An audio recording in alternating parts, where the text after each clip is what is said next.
Okay guys, we're looking at replacing a 80% efficient furnace and coil here. What we got is our flue coming up out of the out of the top of the furnace here and running over to the drop for the flue pipe up through the chimney. That's fine, we can keep the existing flue. We'll just replace from this point down to the furnace. Our line set we're going to have to replace because it's not the correct size.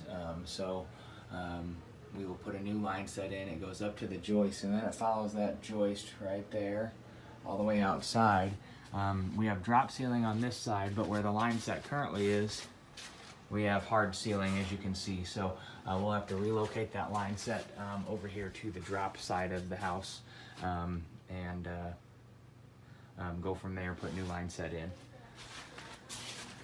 Our return drop, we'll want to bump our return drop over. We'll fabricate a new one at the shop and we'll bump our return drop over so we can fit a 5-inch filter cabinet in here for them. And our gas lines are fine. They got a shut-off valve right there, so that's all good and passes code.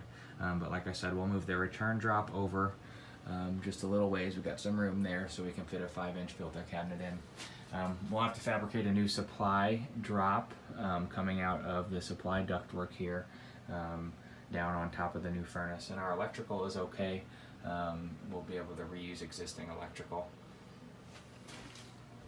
This is a walkout basement, so right over here on the other side of the wall, we do have a door here that walks out to the backyard. And then our air conditioner sits right here on the wall, and I'll have a video with that shortly to follow. Okay, so right there in that wall, that's where our furnace is. You can see from the combustion air grills, they got enough of those. There's 2 of them down here on the wall as well, down there. Over here this way is where our electrical panel is. So they have 2 panels in the house. One's upstairs for a sub panel. This is the panel for the air conditioner that we will be working on. It's a Cutler hammer panel. Our breaker for our air conditioner is right here, so a double 30 amp breaker. And then our furnace is right here, and that's a 15 amp furnace breaker.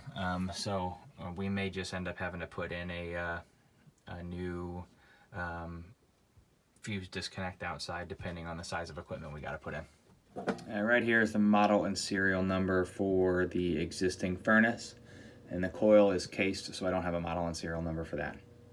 Alright guys, well here's the outside equipment. There's no model and serial numbers on it because they painted it black, so all of that stuff's been painted over.